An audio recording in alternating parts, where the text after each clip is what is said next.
karenanya kami minta Bapak Kapolda ya untuk arif dan bijaksana segera memanggil Kapolres dan sidang secara etik atas pernyataan-pernyataan tersebut. Kamu sudah diperiksa di Polres Pelabuhan Belawan. Kalau kamu tidak mau menyerahkan uang 4 miliar, kamu nanti akan menjadi tersangka. Orang yang tidak bersalah bisa ditetapkan tersangka. Terus semalam saya juga di jalan dikejar ya sama orang oknum-oknum dari Belawan di jalan gitu kan. Sempat dikejar juga kan? Iya, di jalan Krakatau.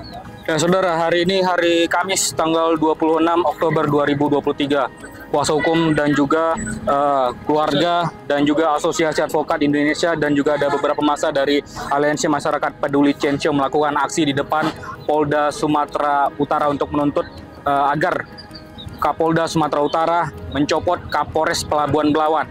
Dan apa saja tuntutan hari ini, kami saat ini sudah bersama dengan tim kuasa hukum dan juga dari Asosiasi Advokat Indonesia Sumatera Utara. Bang Pahala Sitorus ya, Bang Pahala selaku kuasa hukum hari ini melakukan aksi Bang di depan Polda Sumut Bang. Ya. Apa tuntutannya Bang? Jadi gini, terima kasih karena hari ini tuntutan kita bukan hanya masalah klien kami Xin Cheong, tapi terkait juga masalah klien saya Pak Longser Siombing, dan ada lagi masalah pelecehan terhadap profesi advokat yang dilakukan oleh Kapolres Pelabuhan Belawan AKBP Joshua Tampu Bolon. Maka sangat arif dan bijaksana terkait itu kita berikan dulu kesempatan kepada senior saya di sini, Ketua Asosiasi Advokat Indonesia untuk Sumatera Utara. Baik Bang, dengan siapa Bang? Ibeng Saprudran. Sebagai apa di AI? Sekjen AI. Sekjen AI. Ya Bang, apa yang ingin disampaikan Bang terkait dengan aksi hari ini? Ya, saya pikir Kapolda harus arif dan bijaksana ya menyikapi bawahannya Kapolres KP3 Belawan yang sangat banyak tuntutan dari masyarakat ya tentang penegakan hukum. Tidak hanya kasus Pak Longser ya yang saat ini ditangani, tapi banyak kasus-kasus lain yang memang tidak bisa diselesaikan dengan arif dan bijaksana. Oleh karenanya kami meminta sama-sama sebagai penegak hukum kepada Bapak Kapolda untuk tidak hanya menegur, tapi memberikan sanksi administrasi dan kalau perlu dipindahkan. Karena khawatir kita, apalagi ini tahun pemilu, ya bisa terjadi gejolak dalam hal pemilihan umum akan datang bila sikap-sikap yang ditunjukkan oleh Bapak Kapolres dalam penanganan penegakan hukum itu tidak pada tempatnya begitu. Terutama terkait dengan tidak beretika menyatakan pencabutan kuasa terhadap advokat, dan itu tidak baik. Apapun ceritanya itu adalah pelanggaran etika. Sebagai seorang advokat dan kami sebagai asosiasi akan menindaklanjutin sikap dari Kapolres tersebut. Oleh karenanya kami minta Bapak Kapolda ya untuk arif dan bijaksana segera memanggil Kapolres dan sidang secara etik atas pernyataan-pernyataan tersebut. Saya pikir itu dulu. Ya, Bang Pahala, kami juga tadi sempat mendengar orasi Abang. Ada sekitar 2,4 miliar rupiah Bang ya. Itu dugaan hasil pemerasan oleh Kapolres Pelabuhan Belawan. Bukan oleh Kapolres, saya tadi tidak sebut oleh Kapolres.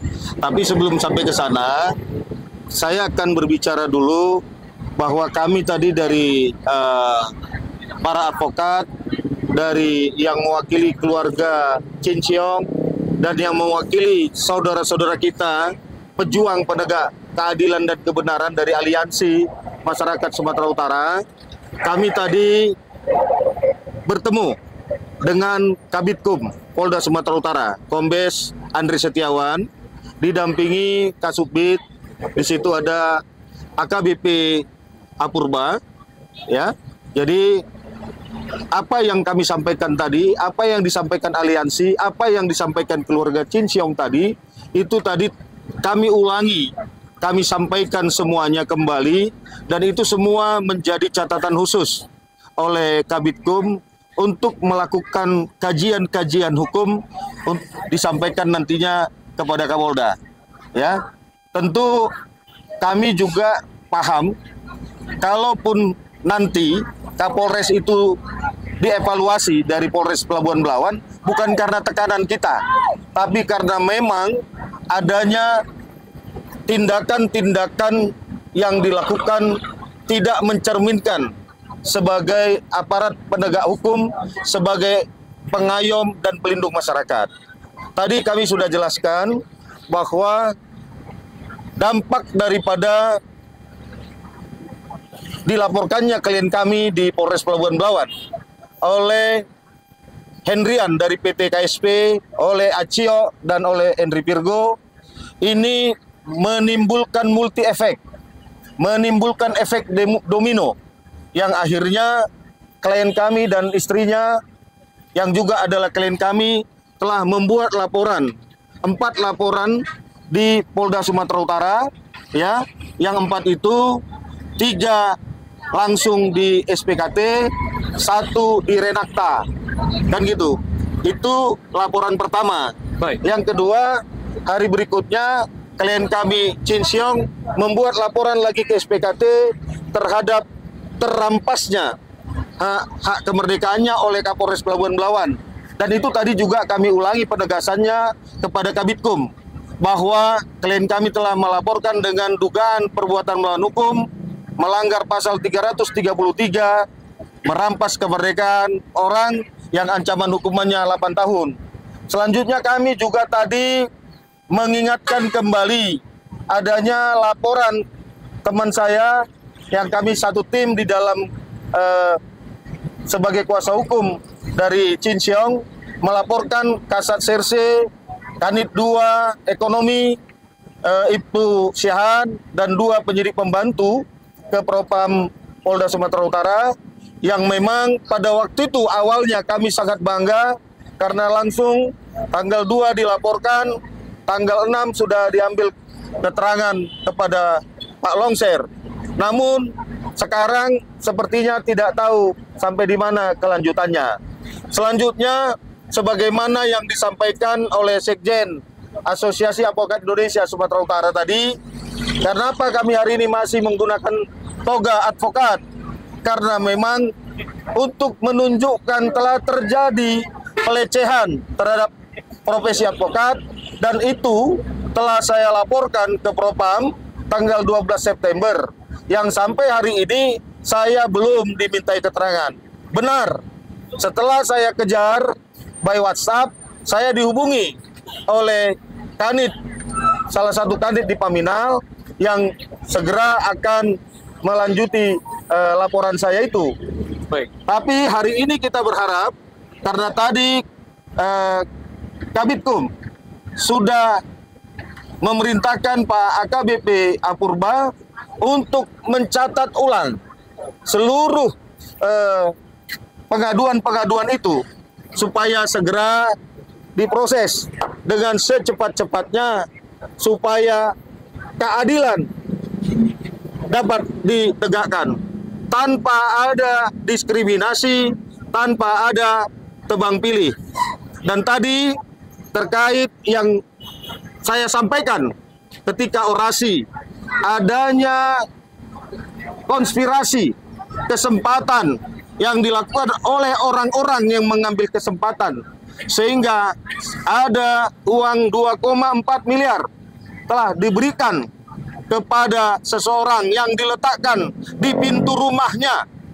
Karena apa? Karena dia dikatakan kamu sudah diperiksa di Polres Pelabuhan Belawan. Kalau kamu tidak mau menyerahkan uang 4 miliar, kamu nanti akan menjadi tersangka. Dan akhirnya mereka bernegosiasi dan diputuskan satu orang memberikan 800 juta, maka di situ dari 3 orang jumlahnya 2,4, dan dalam pertemuan dengan Kabitkum tadi, hal ini juga kami sampaikan. Kenapa saya berani mengatakan itu? Karena saya langsung bertemu dengan orang yang mengantarkan dan yang memberikan uang itu, yang 800 juta itu, ke depan pintu orang yang menerima itu. Siapa yang meminta dan menerima, Bang? Yang menerima nanti akan saya ungkap. Saya akan sukanya begitu. Inisial. Yang pasti Orang Polres, Bang, ya? tidak. Tapi berkaitan dengan kasus itu. Pihak yang diutus, orang ketiga maksudnya? Nanti saya akan ungkap semua, Bang Prasetyo. Nanti ini akan terungkap semua, sebagaimana saya kan selalu bilang, saya akan buka pada waktunya. Baik. Tapi ini bukan hoax, ini bukan fitnah. karena saya mendengarkan pernyataan itu didampingi oleh Pak Longser, didampingi oleh Zeniwati, dan didampingi oleh Chin Xiong pada waktu itu. Bang, tadi sudah dipanggil ke dalam oleh tim kuasa hukum dari Polda. Berapa lama akan ditunggu? Ya, tadi kami minta melalui Ketua AAI, ya kita minta secepatnya, paling tidak 1 minggu ini sudah ada realisasi tindak lanjut dari aksi yang kita lakukan pada hari ini. Tadi kami sampaikan melalui Pak Longser kepada Kabitkum, bagaimana jaminan terhadap klien kami yang saat ini kami simpan di satu tempat, dan kami nyatakan kepada Kabitkum, kami tidak menghalangi penyidikan. Kita sama-sama penegak hukum. Tapi kenapa kami harus menyimpan klien kami ini? Karena ya, satu yang perlu kami sampaikan, menjaga dampak delay traumatik yang dialami oleh 3 anak klien kami. Hasil pemeriksaan psikologi yang dikunjung oleh Dinas Pemberdayaan Perempuan dan Perlindungan Anak. Karena ketika klien kami ditangkap, yang anak-anaknya di dalam mobil mau diantarkan ke sekolah, anak-anak itu kami lihat sudah terjadi suatu ketakutan, dan kami konsulkan ke Dinas Pemberdayaan Perempuan dan Perlindungan Anak, dan Dinas merekomendasikan merujuk ke salah satu psikolog, dan hasilnya ketiga anak itu mengalami penurunan kemauan belajar. Yang kedua, terjadi delay traumatik. Saya waktu itu langsung mendampingi, saya tanya kepada psikolog, apa itu delay traumatik? Dia katakan, untung saja bapak-bapak selaku pengacara dapat meyakinkan anak-anak ini bahwa dedinya, waktu itu sebutannya dedinya, ayahnya tidak bersalah dan akan segera keluar. Maka mereka punya pengharapan itu. Dan yang kedua, untung saja ketiga anak ini IQ-nya di atas rata-rata, maka mereka delay traumatik. Tapi apa dampaknya? Apabila ternyata ayahnya atau dedinya tidak keluar, ini akan terjadi satu traumatik yang dahsyat. Lah, kenapa kami simpan? Karena tanggal 16 Oktober putusan pra peradilan, tanggal 17 pukul 14.30 baru dibebaskan, tanggal 18 sudah keluar surat panggilan untuk pemeriksaan tanggal 19 bahwa SPDP sudah dikirim kembali ke Kejaksaan Cabang Labuan Deli. Baik. Jadi ini tadi juga kami sampaikan kepada Kabitkum bahwa harus ada kepatutan dan kewajaran. Yang lebih penting daripada itu, kami minta tadi melalui juga dari rekan-rekan dari asosiasi advokat bahwa laksanakan dulu putusan pra peradilan itu secara utuh. Apa itu yang harus dilaksanakan? Harusnya tepat waktu mengelepaskan klien kami, yang pertama. Yang kedua, kami meminta supaya dipulihkan nama baiknya. Yang ketiga, semua ketentuan yang menyangkut tersangkanya klien kami itu sudah batal. Harusnya kalaupun mau dilakukan penyidikan yang baru, ya dibuatlah LP yang baru. Terus harus ada alat bukti yang baru. Bolehkah alat bukti yang lama dipakai? Boleh, tapi harus dilakukan penyempurnaan substansinya, bukan formilnya. Tadi kita jelaskan, karena kita sama-sama penegak hukum. Hanya bedanya, advokat itu bukan aparat hukum, tapi penegak hukum. Ya, berarti sudah ada jaminan, Bang, ya? Tidak akan ditangkap? Bukan dari itu. kuasa hukum. Sampai sekarang, inilah yang akan dilakukan. Tadi janji daripada Kabitkum, Pak Kombes Andri Setiawan, hari ini juga beliau akan mengundang penyidik Polres Pelabuhan Belawan dan Kapolresnya untuk meminta kejelasan terkait ini. Baik. Ya, dari aliansi. Sebelum sampai di sana, kami terima kasih kepada rekan-rekan aliansi. Kami terima kasih kepada ibu-ibu pejuang kebenaran. Yang pasti, kami yang berdiri di sini, para advokat dan advokat-advokat yang ada di Sumatera Utara, siap juga mendampingi Bapak Ibu sekalian apabila mengalami kasus-kasus hukum yang wajar ataupun yang tidak wajar. Baik, terima kasih Bang Pala ya, dan juga Bang Ibing ya, dan Bang Longser. Aliansi sebagai apa? Saya di sini sebagai koordinator aksi. Koordinator. Ya. Ya, Bang melihat kasus ini apa yang menarik bagi Abang sehingga turun ke lapangan untuk melakukan aksi demonstrasi hari ini? Menariknya kasus ini sangat miris. Kenapa saya bilang sangat miris? Kasus ini sangat miris. Kenapa saya bilang sangat miris? Orang yang tidak bersalah bisa ditetapkan tersangka, orang yang tidak bersalah bisa ditetapkan tersangka, dan yang melakukan investigasi kasus ini adalah setingkat Kapolres yang berpangkat AKBP. Dia seorang reserse, namun bisa menjadikan seorang tersangka tanpa bukti.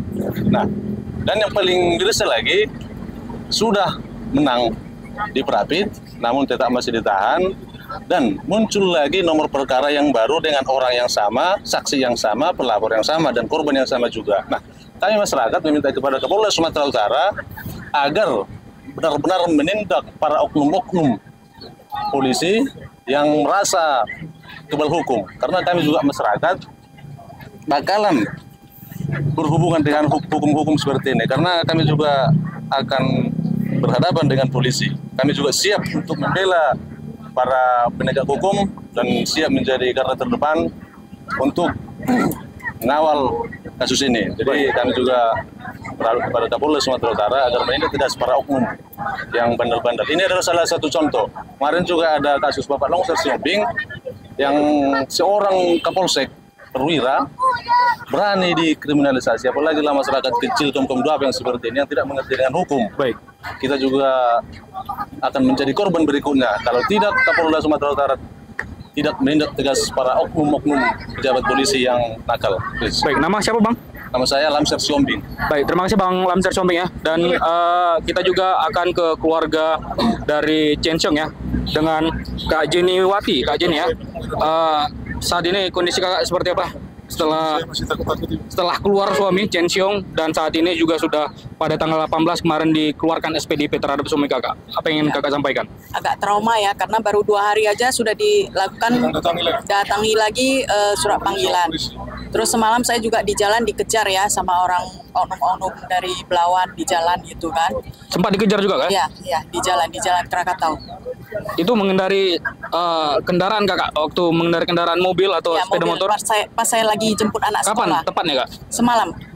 Semalam Hari Rabu ya? Rabu, Tanggal 25. Iya, Di jalan mana tepatnya kak? jalan Krakatau.